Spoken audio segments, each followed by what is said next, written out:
आऊज़ु बिल्लाहि मिनश्शैतानिर्रजीम बिस्मिल्लाहिर्रहमानिर्रहीम रब्बि इश्रह ली सदरी व यस्सिर ली अमरी वहलुल उक़दतम मिन लिसानी यफ़क़हू क़ौली। सूरह नूर आयत नंबर 61।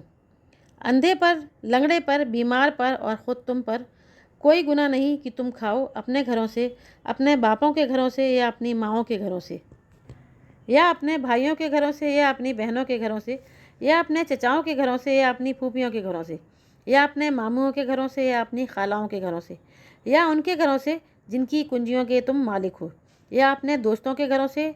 तुम पर इसमें भी कोई गुनाह नहीं कि तुम सब साथ बैठकर खाना खाओ या अलग अलग। बस तुम जब घरों में जाने लगो तो अपने घर वालों को और अपने नफ्स को सलाम कर लिया करो। ये दुआए खैर है, बाबरकत है और पाकीज़ा है, अल्लाह की तरफ से नाजिल शुदा है। यूं ही अल्लाह खोल खोल कर तुमसे अपने अहकाम बयान फरमा रहा है ताकि तुम समझ लो। अब अल्लाह ताला कुरान में देखिए खाना खाने के अहकाम बता रहे हैं, है ना। हर छोटी से छोटी चीज़ अल्लाह ने कुरान में बयान कर दी है। कहाँ खाना खाएं, कहाँ ना खाएं, इजाज़त से खाएं, बग़ैर इजाज़त से खाएं, कैसे खाएं, ना। तो अल्लाह ताला क्या फरमा रहे हैं कि अंधे पर, लंगड़े पर और बीमार पर और ख़ुद तुम पर कोई गुनाह नहीं कि तुम खाओ अपने घरों से। तो अंधे और बीमार यानी जो माजूर जो लोग होते हैं, अल्लाह ताला ने उनको छूट दी है कि वो कहीं भी खा सकते हैं और हमें उन्हें रोकना भी नहीं चाहिए, है ना। क्योंकि अल्लाह ताला की तरफ से उनको ये बीमारी है, माजूरी अल्लाह ताला की तरफ से, तो उन्हें ना तो हमें झिड़कना चाहिए, ना ही दुत्कारना चाहिए। फिर मुराद है कि तुम भी खाओ, कहाँ से खाओ? अपने घरों से। अब यहाँ पर देखिए सारे रिश्ते अल्लाह ताला ने दिए हैं सिवाय औलाद के।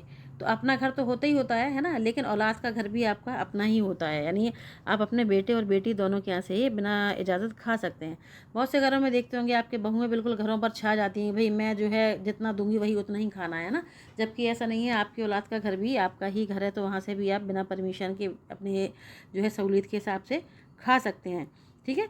फिर उन घरों से यानी चचाओं के घरों से, भाइयों के घरों से, माओं के घरों से। माओ के घर इसलिए कहा गया, माँ बाप का घर तो एक ही होता है, लेकिन कभी कभी जो है वालिदैन अलग भी हो जाते हैं ना, तो अपने माओं के घरों से भी खाएं और अपने बापों के घरों से भी खाएं, ठीक है। इसके बाद फिर किसके घर से आया कि दोस्तों के घरों से भी खा सकते हैं आप, है ना। या उन घरों से भी खा सकते हैं जिनकी कुंजियाँ, जिनकी चाबियाँ आपके पास हैं, है ना। जैसे नौकर चाकर हैं, वो घर की देखभाल करते हैं, घर में रहते हैं, ठीक है, तो उन्हें परमिशन है कि वो उस घर से खा सकते हैं। या फिर हम किसी घर में जाकर रात में रुकते हैं, निगरानी करते हैं, किसी घर में कोई छोड़कर चला जाता है कि 2-3 दिन बाद फिर हम लौट कर आएंगे, तो उस बंदे को भी परमिशन है कि वो वहाँ पर खाना खा सकता है। तो इतने सारे रिश्तेदारों के लिए भी दिया हुआ है ना। तो अब रिश्तेदारों में देखिए क्या है, कुछ रिश्तेदार गरीब भी होते हैं, है ना, तो उनको भी हमें पूछना है, उनको भी खिलाना है। और कुछ रिश्तेदार ऐसे भी होते हैं जिनको हम सदका खैरात भी करते हैं, उनके कोई जो है प्रोग्राम वगैरह होता है, फिर जब वो आपको इनवाइट करते हैं तो आप उनके यहाँ खा सकते हैं। आपको ये नहीं सोचना है कि वो उनको सदका दिया या ज़कात दी, ठीक है।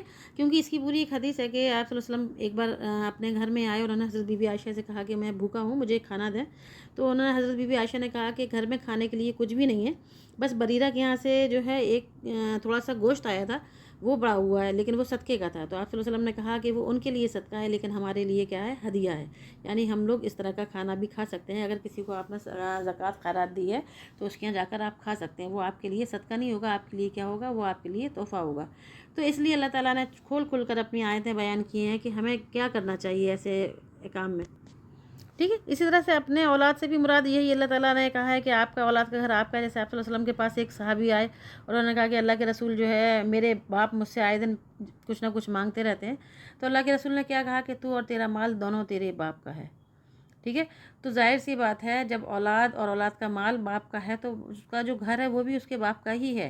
तो इसलिए यहाँ पर औलाद का नाम अल्लाह ताला ने नहीं लिया है, क्योंकि औलाद का जो घर है वो भी हम लोगों का ही कहलाएगा, इसलिए इसमें भी खाने में अल्लाह ने कोई हर्ज नहीं रखा।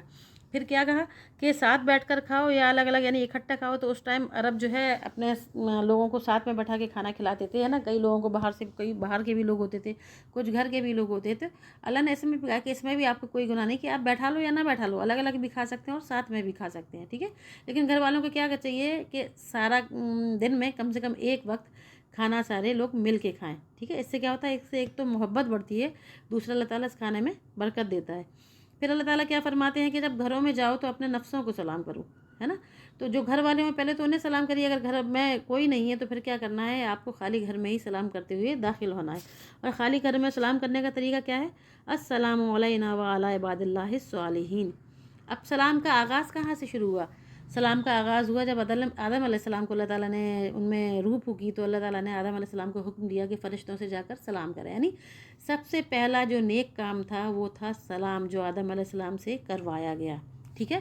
اور یہ کہاں سے ہے؟ یہ اللہ کی طرف سے ہے، یہ دعائے خیر ہے جو ہم ایک دوسرے کو دیتے ہیں۔